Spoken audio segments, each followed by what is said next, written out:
Et salut les loulous, j'espère que vous allez bien. Donc voilà, donc on va faire le petit débrief d'hier, du JDE d'hier, et puis on va se pencher pour ce qui va se passer ce soir, avec 10 matchs au programme. Donc pour hier, hein, je vais aller vite.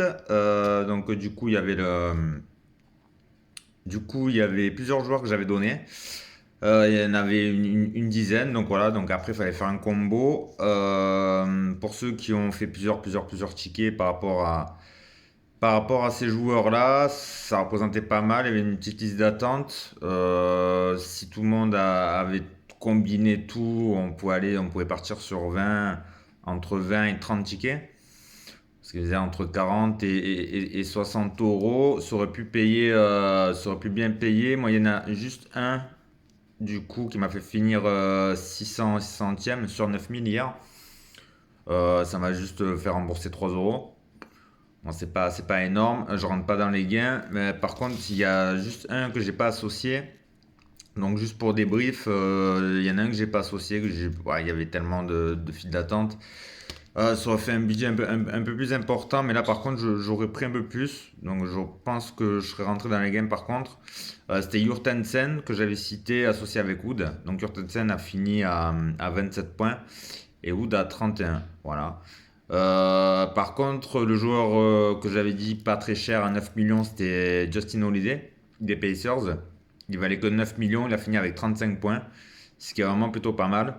La base aussi en meneur, c'était Fox. Donc voilà, Fox avec 36 points. Donc voilà, ça c'était sur celui-là, on s'était pas trompé. Après, j'ai fait le listing un peu de ceux qui ont fini premier sur le JDE à 2 euros et sur le JDE à 5 euros.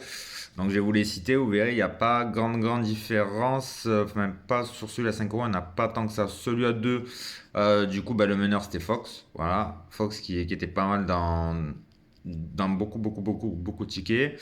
Butler qui était pareil, répertorié comme douteux, qui finalement a joué. Voilà, donc je pense que c'est une personne qui a attendu le dernier moment pour boucler, qui a fini avec 39 points fantasy, associé avec Donzic, 37, et puis derrière Bagley avec 37 points. Celui-là, c'était pas mal aussi, et associé avec Porter, autoporteur, avec 31 points. Voilà, ce qui faisait un total de 180 points fantasy. Voilà. Et ensuite, pour le G2 à 5 euros, toujours Fox. Derrière, il y avait Rosier, où j'avais cité, avec Butler. Et puis derrière, Wood avec Porter. Voilà. Donc, du coup, ça aurait pu gagner le J2 à 5. Ça aurait pu gagner le J2 à 5. Le problème, c'est comme il n'y a que deux équipes max, il fallait trouver la bonne formule et c'est toujours le même problème. Donc voilà. Donc voilà, hier, pas vraiment de folie, pas vraiment de joueurs qui sont sortis du lot. De Rosanne, je pensais partie des bases, du coup, a fini qu'avec 19 points fantasy. C'était pas vraiment énorme. Donc voilà. Wood Holiday, c'était pas mal avec Fox. C'était plutôt pas mal. Voilà. Donc pour ce soir, du coup, il y a 10 matchs au programme. Ouais, il y a pas mal de matchs. Je vais vous les énumérer. Toujours pareil, comme d'hab, avec le nombre de points, les écarts de points. Il y a les Bucks contre les Raps, Wizards contre Portland, les Nets contre les Pelicans, les Hawks contre les Knicks, OKC contre les Cavs, les Heat contre Philly, Boston contre les Bulls, les Spurs contre les Clippers, Nuggets contre les Lakers et Dallas contre les Magic. Voilà. Donc il y a pas mal d'équipes qui sont en back-to-back. Ça tourne en moyenne sur à peu près 215 points. C'est pas une grosse soirée avec de gros matchs prévus. Pas comme hier où qui était prévu à 240 et qui est passé pile à 240 en plus. Le match le plus proche et le plus haut ce soir, c'est celui des Nets contre les Pelicans à 230. Voilà. Et pour le plus bas, c'est celui de Dallas contre le Magic. Voilà, qui est prévu à 209 avec un écart de plus 11 pour Dallas. Voilà, après ça reste des matchs quand même assez serrés. Quand je regarde les écarts de points prévus, c'est assez serré. On est quasiment sur quasiment 2 points d'écart à chaque fois. Là où il y a 2 points d'écart, c'est les Hawks contre les Knicks, les Heat contre Philly, les Spurs contre les Clippers. Après, les Nuggets contre les Lakers, ça a l'air d'être un match serré avec 3 points d'écart. Donc voilà, donc tout ça, sur ces matchs-là, il y en a peut-être un qui va finir en overtime. Donc là, il faut le trouver ce match-là avec le joueur qui va bien. Du coup, c'est clair que celui qui va le trouver va remplir beaucoup de points fantasy. Ah, ça c'est clair. Donc après, j'ai fait le petit listing comme d'hab. Donc je les ai énumérés sur les sites. Donc du coup, tous les sites assemblés, ce qui prévoit du plus haut au plus bas en termes de projection. Donc forcément, il y a du Giannis, il y a du Jokic, de LeBron James, Doncic, Harden, Murray, Embiid, Young, Durant, Nurkic, Randle, Westbrook, Tatum, DeRozan, Vucevic, Valanciunas, Brown, Kuzma, Julius Alexander, Ingram, Harris, Butler, Garland, Dinwiddie, Simmons, Hart, Jurgensen. Et sans citer Middleton, Portis, Siakam et Van Vliet. Voilà. Donc voilà, donc ça c'est pour ce soir. Donc pareil, toujours des joueurs assez équilibrés, pas énormément de joueurs à effet de levier, donc pareil, il faut trouver de l'équilibre entre tout ça. Forcément, celui qui est projeté le plus haut et le plus cher, ben, les deux premiers même, parce que Jokic et James, qui sont quasiment tous les deux à 30 millions. Giannis, pareil aussi. Donc voilà, en choisir un des trois, ça peut être une stratégie. Après, moi j'aime bien, alors pour moi les joueurs qui peuvent sortir du lot ce soir, j'ai mis un peu de côté, en tout cas ça fera partie de mes bases. Alors c'est toujours pareil, hein, ça passe ou ça passe pas. En meneur, il y a pas mal de choix, mais quitte à mettre de l'argent, je préfère le mettre sur des arrières.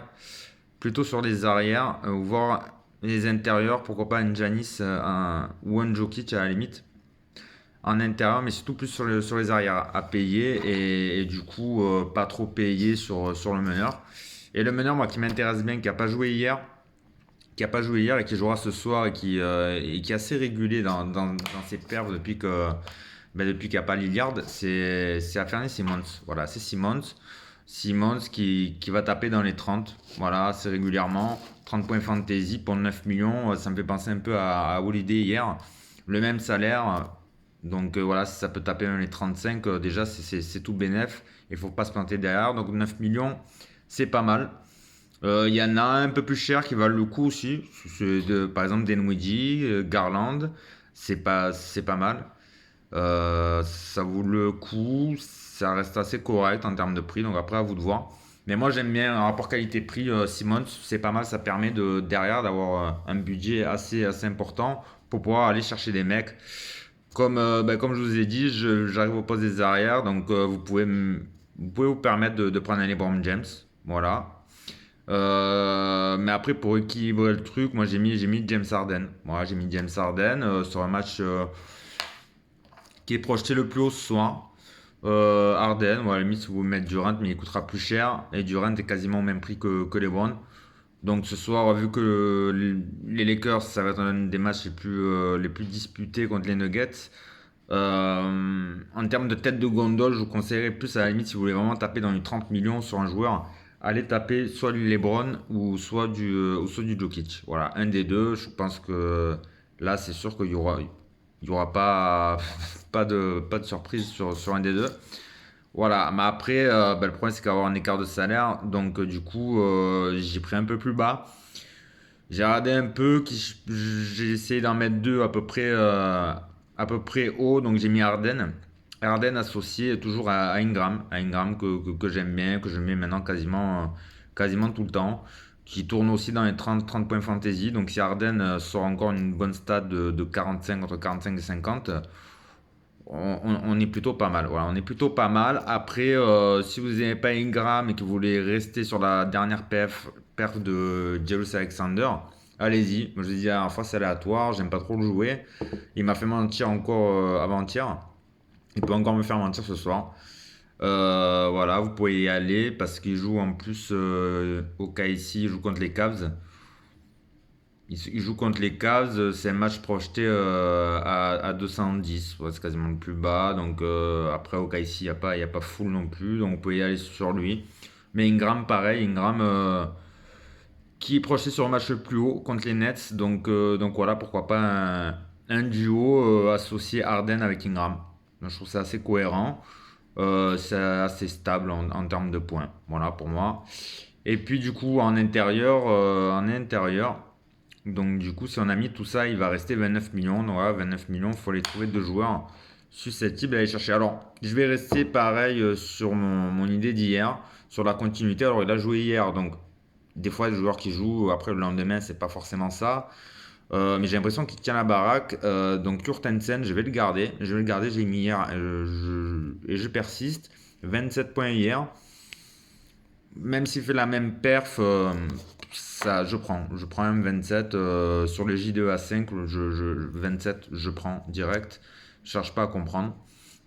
Donc pour moi, ce sera Jurtensen. Des joueurs au même prix, je vois pas qui pourrait. Bon, il y en aura de toute façon. Mais je vois pas, il y en a pas un qui me fait briller les yeux. Donc voilà. Et du coup, associé à quelqu'un qui est au charbon aussi en ce moment, c'est Kuzma. Voilà. Kuzma, en plus qui rencontre aussi l'équipe de Portland, qui sont estimés à plus 8 pour le match. Donc du coup Kuzma, ouais. Kuzma, j'aime bien le joueur. 17 millions, je trouve qu'en qualité-prix, pareil, ça vaut le coup d'être joué. Donc voilà pour moi. Après, si vous voulez, je reviens sur le poste d'arrière. Sur le poste d'arrière, il y a un joueur. Alors lui, c'est pareil, hein. Lui, pendant 10-15 matchs, il va rapporter que dalle. Et sur la 2-3 matchs, ses dernières perfs, il explose dans les 40 points fantasy. C'est très très risqué de le jouer. Il est projeté dans les 30 points. Mais il n'est pas très cher. Moi, je peux regarder sur ça. Je crois qu'il est dans les 10 millions. Ça fait économiser énorme par rapport à Ingram ou Jarius Alexander. Ça vous permet de mettre un LeBron ou de garder Harden. Et du coup, ou d'enlever Harden, de garder Ingram ou mettre Jarius Alexander. Vous associez avec Barrett et vous enlevez par exemple Kuzma. Et vous pouvez mettre un Jokic, voilà, ou un Giannis, voilà, ce qui vous permet d'avoir les deux grosses têtes de gondole et mettre, voilà, après Barrett, c'est toujours pareil, hein, c'est aléatoire, c'est un gros risque. Voilà, sur un JDE à 2 euros, ça peut passer. Ça peut passer sur un combi. Voilà, ça peut passer sur un combi. Ça peut rentrer dans la file d'attente. Je trouve ça assez intéressant à tenter. En tout cas, pas sur celui à 5 euros. Celui à 5 euros, moi je vais rester comme ça. Je vais laisser Simmons en meneur. Après, Harden avec Ingram. J'hésite encore Ingram ou Jaus Alexander.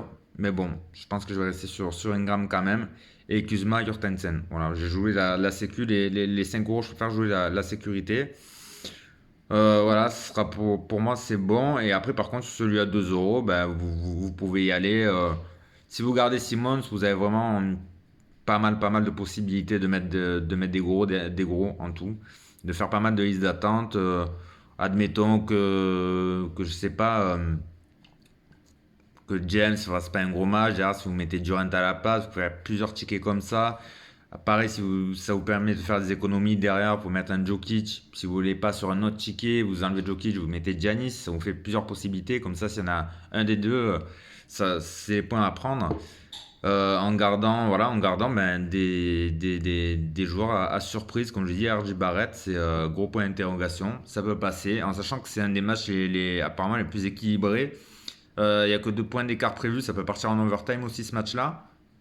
Donc, du coup, qui dit overtime, s'il est projeté, il est projeté à 33 minutes. Donc, ça peut y aller. Donc, après, il y a des joueurs aussi que j'ai pas cités, même dans ces équipes-là. Un joueur comme Randle. Randle aussi, ça peut aller en bas. En poste d'intérieur, vous pouvez mettre qui aussi, du coup, bah, là, ça ferait tout chambouler. Vous pouvez enlever Simmons et mettre Trae Young. Alors, Trae Young, je sais pas pourquoi, hier, je ne sentais pas. Il rejoue ce soir. Logiquement, ça devrait pas le faire. Mais je sais pas pourquoi ce soir je le sens mieux. Donc voilà. Après, il y a pas mal en termes de qualité-prix qui vont partir sur Westbrook. Alors Westbrook, ouais, c'est quasiment de valeur sûre, mais il est quand même, il est à 20 millions maintenant, donc je trouve que c'est un peu, je trouve qu'il y aura mieux, moins cher. Donc quitte à faire des économies, allez-y. En tout cas, vous pouvez mettre un Portis aussi en poste intérieur, ça peut valoir le coup. Voilà, Middleton au cas où. Smart est toujours pas là, donc ça peut toujours passer. Donc sinon, non, voilà. Donc les bases, les basiques, vraiment les têtes de gondole, vous pouvez y aller sur un Jokic, James ou Harden ou Giannis. Voilà, ça fait vraiment partie des quatre et ces quatre-là, vous pouvez les switcher et derrière, ben, vraiment tenter les surprises. Et les surprises, pour moi, je vous ai dit en meneur, je vois bien Simmons qui peut faire ses points, Jurtensen aussi, et Ingram ou Darius Alexander en base, et puis pourquoi pas un RJ Barrett. Voilà, RJ Barrett en joueur quasiment surprise, hein, parce qu'il a quand même fait des bonnes perfs en début de saison. Après, il s'est un peu cassé la gueule, là il revient un peu, donc il n'est pas régulier. Mais comme il n'est pas régulier, ça permet son salaire à baisser. Et là, il revient. Donc pourquoi pas, s'il est sur une série, de refaire pas mal de points. Donc ça peut être intéressant à jouer. Et j'aime bien jouer Kuzma aussi. Kuzma aussi qui rapporte pas mal. Son salaire ne monte pas trop. Là, il est toujours il est à 17. Donc voilà, pour moi, c'est quand même une valeur sûre. Donc voilà, donc vous pouvez partir sur ça. Vous pouvez partir sur ça. Donc voilà, la liste des joueurs, il n'y en a pas 50 000 que j'ai cité. Mais pour moi, c'est voilà, ça reste quand même pas mal. Donc voilà, donc Simon Sarden, Ingram, Jose Alexander, R.J. Barrett, Kuzma, Jurtensen. Et voilà, et après pour les têtes de gondole, Jokic, LeBron, Giannis. Voilà. Embiid, je ne l'ai pas cité parce que ce soir je le sens pas trop. Donc voilà. Et pourquoi pas un Randle en second rang si vous avez vraiment pas mal de budget, que vous voulez vraiment faire beaucoup de tickets, vous pouvez rentrer du Randle ou du Nurkic, voilà, ou du Valanciunas aussi, ça peut le faire. Donc voilà, voilà, c'est pour moi ce soir sur 2 euros, vous pouvez y aller avec pas mal de tickets comme ça avec ces joueurs-là. Ça fera moins de budget qu'hier du coup parce que j'ai cité moins de joueurs. Et ça fera peut-être un peu plus de sécurité. Je suis un peu plus sécu ce soir. Voilà, et sur ce UA5O, vous pouvez partir sur ça. Et là, par contre, je pense que ce sera au moins dans les 10 premiers avec une équipe comme ça, logiquement. Voilà. Voilà, les loulous, ben on se voit demain. Et ben, je vous souhaite une bonne soirée et bon match NBA. Ciao les gars!